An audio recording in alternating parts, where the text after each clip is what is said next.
What is up, everyone? This has been Foggins Media Corner back again with a brand new AK After I Saw review episode for today. This is going to be on a new release for 2022, which this film is finally out after all the delays this film faced due to the you-know-what since 2020. And I just got back from seeing this movie along with my parents. We all saw this movie just recently, and I'm going to give you guys my personal thoughts on this new release, which this is going to be my review on the 2022 action drama. This is the sequel to the hit popular film from '86 that has become a classic since recent years, and that is, of course, Top Gun: Maverick. This was directed by Joseph Kosinski, the man behind Oblivion and Tron Legacy.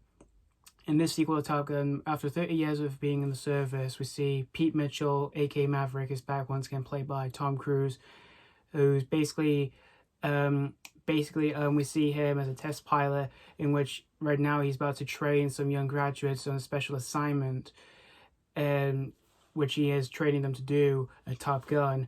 And basically we also see him dealing with all the fears and the ghosts of his past that he's trying to move on from all for what he faced through, and as well as making a bit of a sacrifice to these young graduates on what kind of special assignment they've been given to do.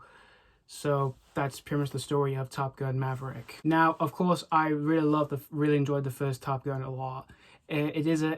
Like I said, back then it was really mixed with critics, but since recent times it has gained a bit of a legacy due to the audiences enjoying the hell out of the film, and it has become a popular film of '86. And I have watched this since then, even when the sequel was going to originally come out. And every time, when the sequel kept getting pushed back, I kept rewatching this film. I kept rewatching the first film before I did see this. And since then, I actually really enjoyed Top Gun a bit more. It is a pretty fun 80s movie with Tom Cruise, and a lot of people consider it one of Tom Cruise's best roles of the 80s, which I do tend to agree. And by today's standards, it is kind of a cheesy film, but it still makes it. But it's still what makes it fun though, for what people know and love about Top Gun. And when the trailers dropped by for the sequel, I was really looking forward to the sequel, seeing Tom Cruise coming back to do his character again. And for the new additional people, I was really surprised who was in this film. You've got Miles Teller from Whiplash. I was really looking forward to seeing what he can do for this film.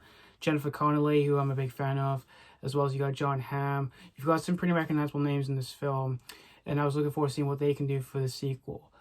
And since having no Tony Scott to do this film, which unfortunately he passed away back in 2012 from apparent suicide, which was really sad. So may he rest in peace. I was pretty curious to see what this director, Joseph Kosinski, can do for the sequel, since he has made Tron Legacy and Oblivion, which those are pretty good sci-fi films. And of course, this film had faced a lot of delays due to you-know-what. But anyway, and like I said, this film was released today on the 27th of May. Well, this was released a couple days ago, in some countries around the world, but I didn't watch it on opening day because I was waiting for when my parents were going to see this film. So we went to see this today on the 27th of May, and the screen was really, really packed. There was a lot of people, and I mean a lot of people who were really excited for this. And was this movie really worth the wait? It's a huge, big fat yes. This movie was really worth the wait. And I gotta even say, this is even better than the original Top Gun, because I adore this movie. You guys, this is definitely one of Tom Cruise's best movies in a long time. It's just absolutely amazing. There's definitely a lot of things to enjoy out of this new entry of Top Gun. Tom Cruise, of course, he's excellent again as Maverick. I really love this character, and I love for what he was given in this new entry of Top Gun. I thought he did a phenomenal job from all of that, for some of the satisfying stuff, which we'll get into later on in this review. And I liked his interaction with the new characters in the film. He was just great from all of that. And for the new people in this new entry of Top Gun, they did a great job for their performances. Miles Teller in particular, he's great in the movie as Rooster, who is the son of Maverick's late friend Goose from the original film. I thought he was great in the film, and I liked his interaction with Tom Cruise. Jennifer Connelly, who plays the love interest in the movie as Penny, she was great in the film, and I also liked her interaction with Tom Cruise. And you've got John Hamburg, he was pretty good in the movie. And for the other new people in this new entry of Top Gun, they were really good in this film. And Val Kilmer, who unfortunately was diagnosed with throat cancer, for what he was given for his character again, for his character of Iceman, I was really satisfied for what he was given, and he's great in the movie. And it still breaks my heart there for what's going on with Val Kilmer, because I hope he does get pretty. I just do hope he gets better soon. But the action sequences in the film, wow, the action in this film are absolutely amazing to watch on screen. And yeah, very exciting, but also intense, because there's a few tense moments in the film which I was just like shaking in my chair, and I was like, my body was shaking for like those intense moments where I was like, oh god. But I was like having I was just having an awesome time with this. And there's no noticeable green screen moments in this film for those plane dogfight sequences and training sequences, because they did actually use real life planes, which I thought the filmmakers did a phenomenal job from all that, and the director in particular did a phenomenal job for those sequences. They're really exciting, and they kind of make the action in the original film like nothing really.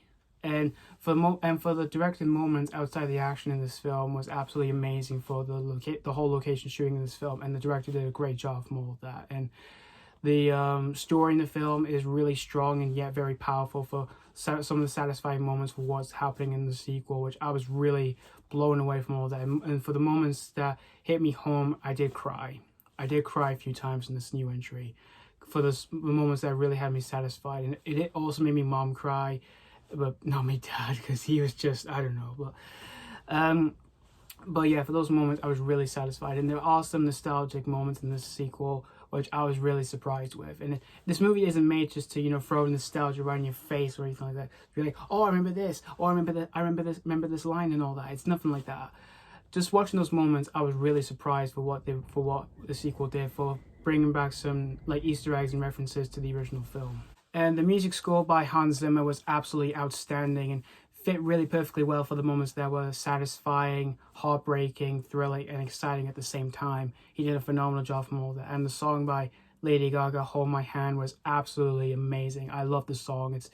It's definitely one of my favorite songs from her by far, I guess, even though I love her songs. But listening on the big screen, I almost teared up again, because I did listen to it for the first time before I saw the film. It did bring a few tears to my eyes, but luckily I did not tear up again when I heard the song again on the big screen, when there was a lot of crowd of people who were watching the movie alongside with me and my parents. And there's not a single dull moment with this sequel I could pick out here, because in the end, guys, Top Gun Maverick was definitely worth the wait, definitely worth the delays, and it's definitely even better than the first movie. And if you're a massive fan of the first movie, or if you're a fan of Tom Cruise or any other people, you're definitely going to have a satisfying time with this one. And this is definitely a huge recommendation for myself to see this on the big screen with either family or friends. And if you do see either with your family or friends, you'll definitely have a brilliant time with this one. And I can definitely say this is definitely a big salute I can absolutely give to the sequel. I'm going to give Top Gun Maverick 5 out of 5.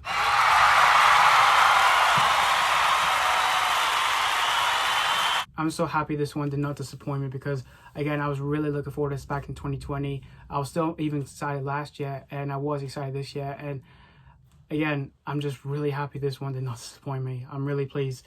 I'm really pleased to say that I absolutely love this one. So yeah, thank you guys so much for watching for my AK After Store review on Top Gun Maverick, and let me know what you think of the sequel. If you've just recently seen it, or if you've already seen this, did you absolutely love this one, or were you massively disappointed with this? So thank you so much for watching. Stay tuned for more reviews, and as always, this has been Foggins Media Corner signing off.